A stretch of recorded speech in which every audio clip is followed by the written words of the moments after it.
Alright guys, how's it going? Today I'm going to talk a little more about the graph editor, specifically the F-curve modifier and the built-in function sine. Now be prepared to be blown away with my amazing animation skills. So let me just move this up here so we can see. And what I'll do is I'll enable auto keyframing and I'll go to the move tool. And we'll select the box. Now you can see here in the transform dialog box, if we just click, it will set a keyframe. So on frame 30 what I'm going to do is move the Z axis up by 3 meters. And on frame 60 I'll drop it back down to 0.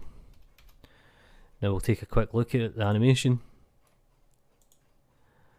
Andy Circus, eat your heart out.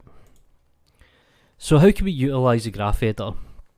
Now hopefully you've seen the previous video that I've made, if not, links in the description, and it shows you how to set up your workspace. So I've set up a graph editor workspace. Essentially I have the graph editor here, dope sheet here, and a perspective window. Now I want to be able to repeat this function. So we could be lazy and we could select all the keyframes in a dope track, and we could paste them in, and that'll give us this repeating function, so something like this. But it's maybe not the best method. So what I'm going to do is I'm going to drop down the object transform and display the channels in the graph editor. Now we're only interested in the Z location. So what we can do is we can right click, move to top, and that bumps the channel right up to the top. Now a lot of 3D applications don't have this functionality, so kudos to Blender in that regard. Another thing we can do is we can select the X location, press the B key for box select, and we'll select the rest. And if we right click we can group channels. Now you can see here it's called new group, so if you double click and we can name it to something like unused. And let me just expand it down. So why is this important? Well, it's always a good idea to sort out your workflow. The cleaner your workflow, the more productive you generally are. But the reason I like doing it is I can actually hide the channels, and it means that the graph editor is a lot cleaner.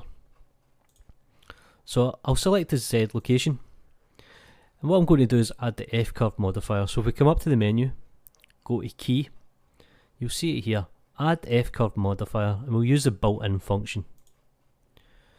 Now you can already see that it's oscillating, so we'll just take a look. It's actually using the sine function. Now we'll bring up the properties for the modifier, so if you press the N key, you'll jump to the modifiers tab. You can see it here, sine. Now I want the box to be 3 meters high, so most people are thinking put the amplitude up to 3. But that won't work.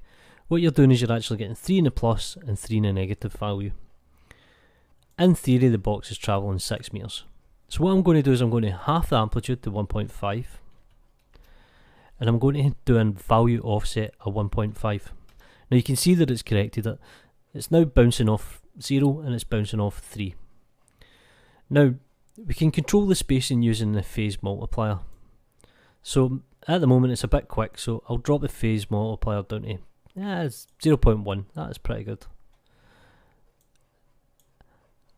And then we'll get this automated sine function. Now you can restrict the frame range, so maybe you only want it to go to frame 120. Then you'll get this. But we'll take this off and we'll just put it back. And that's pretty much how you use the F-curve modifier. Play around with the functions, some of them are pretty good. Like if you want to do maybe like a rocket animation, you could maybe use a square root. And you get this kind of hard acceleration, then it falls off in a kind of linear fashion. So over the next week or so, I'll go a little more into depth regarding the graph editor and I'll show you a few more tricks. Do me a favour, if you haven't already, like and subscribe to the video. I'm trying to build the channel and it certainly helps. If not, peace.